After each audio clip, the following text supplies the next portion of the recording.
السلام علیکم ورحمۃ اللہ وبرکاتہ۔ کیسے ہیں آپ سب پیارے بچوں؟ اللہ تعالیٰ کے کرم سے آپ سب ایمان اور صحت کی بہترین حالتوں میں ہوں گے۔ اللہ تعالیٰ آپ سب کو خیر و عافیت کے ساتھ رکھیں، آمین ثم آمین۔ جی تو بچوں، عشرہ ذو الحجہ چل رہا ہے جیسا کہ آپ سب کو معلوم ہے، اور حج کے دن جو ہیں وہ اسٹارٹ ہو چکے ہیں الحمدللہ۔ اپنی زبانوں کو تکبیرات سے تر رکھیے گا۔ اللہ تعالیٰ سب کی دعاؤں کو، سب کی قربانیوں کو، سب کی عبادات کو قبول فرمائے، آمین ثم آمین۔ اچھا بچوں، آپ سب کو پتہ ہے کہ آخری خطبہ جو ہمارے نبی پیارے صلی اللہ علیہ وسلم نے میدان عرفات میں دیا، جو خطبہ حج دیا تھا، تو وہ اس کے نکات جو انہوں نے اس حج میں خطبہ دیا تھا وہ آج ہم ایک دفعہ پڑھیں گے، ٹھیک ہے؟ تاکہ اس سے ہماری کچھ مدد ہو سکے اور ہم ان نکات پر عمل کر سکیں اور اس کے مطابق اپنی زندگی گزار سکیں، اور پھر ہم اپنی زندگی کا مقصد جو جنت میں جانا ہے، اللہ تعالیٰ کے قرب حاصل کرنا ہے، تو اس کو ہم پا سکیں، ٹھیک ہے؟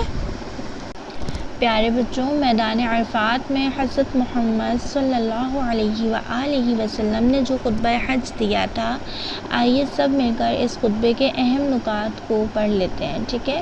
کیونکہ ہمارے پیارے نبی صلی اللہ علیہ وسلم نے کہا تھا میری ان باتوں کو دوسروں تک پہنچائیں، ٹھیک ہے؟ تو آپ لوگ خود بھی سنیں اور پھر آگے بھی شیئر کیجیے گا، ٹھیک ہے؟ بسم اللہ الرحمن الرحیم، شروع کرتے ہیں۔ اے لوگوں سنو، مجھے نہیں لگتا کہ اگلے سال میں تمہارے درمیان موجود ہوں گا۔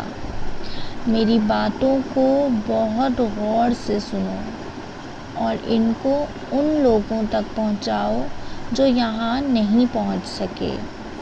اے لوگوں، جس طرح یہ آج کا دن، یہ مہینہ اور یہ جگہ عزت و حرمت والے ہیں، بالکل اسی طرح دوسرے مسلمانوں کی زندگی، عزت اور مال حرمت والے ہیں۔ تم اس کو چھیڑ نہیں سکتے۔ لوگوں کے مال اور امانتیں ان کو واپس کرو، کسی کو تنگ نہ کرو، کسی کا نقصان نہ کرو، تاکہ تم بھی محفوظ رہو۔